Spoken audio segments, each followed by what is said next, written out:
Ever since Hillary ran for president, there has been a lot of controversy in the media about her health. The 69-year-old had been seen having violent coughing fits while trying to give speeches at various rallies. And in 2012, while Hillary was suffering from a stomach virus, she became dehydrated and fainted in her kitchen. The fall caused her a concussion, and upon further inspection, doctors discovered a blood clot in her head. And just recently, Hillary had to leave the most recent 9/11 memorial early due to not feeling well. However, a video later surfaced online showing the candidate passing out on her way to her vehicle, where she was seen not being able to support her own weight. Her security rushed in and had to hold her up and escort her to the inside of the van. While campaigning for president in 2008, Hillary Clinton made a claim that when she was First Lady, she had a rough landing during a trip to Bosnia in 1996, claiming they were attacked by sniper fire. She said, "I remember landing under sniper fire. There was supposed to be some kind of a greeting ceremony at the airport, but instead we just ran with our heads down to get into the vehicles to get to our base." However, there were numerous reporters covering the event, and the entire ceremony was documented on video, where it shows Hillary during the greeting ceremony that took place right after the plane had landed. This claim came back to haunt her during her 2016 presidential campaign, when Donald Trump called her out on it, saying that she's a world-class liar, as the attack she talked about turned out to be young girls handing her flowers. During her time as Secretary of State, Hillary Clinton ignored several requests made by security personnel to provide additional security to U.S. government facilities in Benghazi, as they were warned of an incoming attack. The attack resulted in the tragic death of the U.S. ambassador to Libya, along with 3 other Americans. Following the attack, Clinton made a statement saying that the attack was a protest gone bad provoked by an anti-Muslim video, even though she knew that it was a coordinated attack by a terrorist group, as it was later revealed that she had emailed her daughter just an hour later of that statement, telling her that it was in fact an Al-Qaeda-like group who killed the ambassador. And according to WikiLeaks, the Obama administration knew from day one that Al-Qaeda was behind the attack. However, they decided to cover it up. When later asked about the sources of the attack, she responded with, "What difference does it make?" Back in 2004, during a congressional tour in Estonia, Hillary Clinton took on Senator John McCain in a drinking contest. And according to People, the 2 heavyweight politicians decided to do vodka shots in a restaurant in Tallinn, where Hillary outdrank Senator John McCain. This was confirmed by both the owner of the restaurant and by Hillary's campaign manager back in 2008.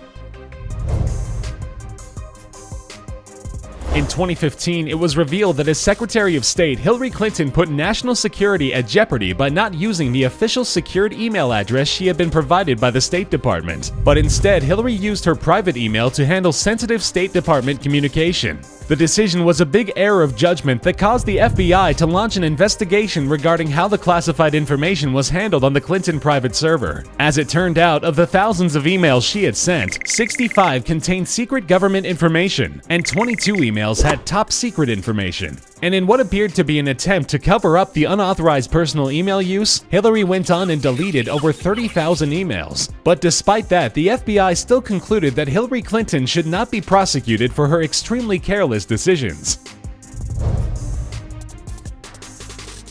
The accusations of accepting campaign donations in exchange for favors has been going around for a while. In the recent emails uncovered by WikiLeaks, several emails were found suggesting that donations for favors could be happening on a massive scale. In 2015, the Clinton campaign discussed a $12 million donation from the King of Morocco. And in 2012, the topic of a $1 million donation being made by Qatar as a birthday present was brought up. Whether these donations went through or not is up for debate. But in a later email to John Podesta, Hillary Clinton went on record saying that Qatar, the same country she discussed a donation with, is actually funding terrorists and is providing clandestine financial and logistic support to ISIS.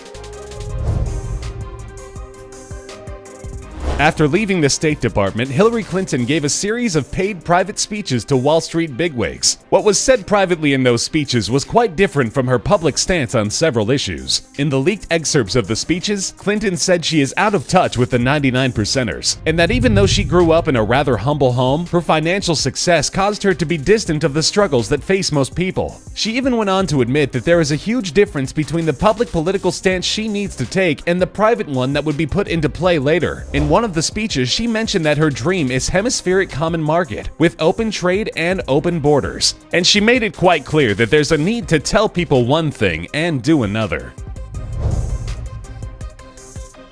In October 2016, a series of undercover videos started surfacing online, showing a part of Hillary's campaign staff and other Democrat Party insiders alleging demonstrated misconduct, impropriety, and outright vote rigging. In one of the videos, Scott Fovel, the National Field Director of Americans United for Change, explained in detail how they would commit voter fraud on a mass scale by bringing people from one state to another so they can vote illegally. He even went on to admit that the Democrats have been rigging the elections for the past 50 years now, and now so is Hillary Clinton. Scott was fired once the videos went viral, but he wasn't the only one to talk about voter fraud. In another video, NYC's Board of Elections Commissioner Alan Shulkin is shown having a conversation where he discussed busing voters. That is, moving voters across New York to different polling sites so they can double vote, as no ID is required to vote at the ballot box.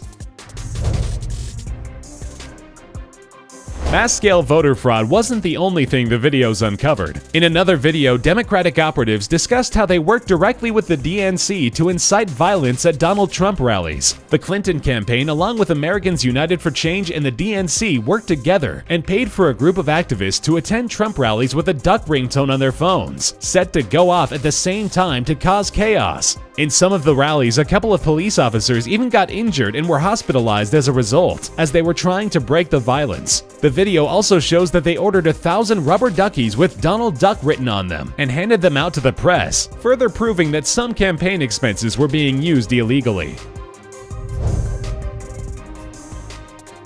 Over the years, there have been several conspiracy theories around suspicious deaths surrounding Hillary Clinton. Some of the most notable ones include the death of John Ash, who was going to testify about Hillary's links in a bribery charge trial of a Chinese billionaire. Ash was the president of the United Nations General Assembly. He was found dead following a bizarre accident where he's thought to have dropped a dumbbell on his neck. In fact, a total of 46 people who were close to Hillary have been found dead one way or another. Even her chef has been found dead at the bottom of a river with no apparent cause of death.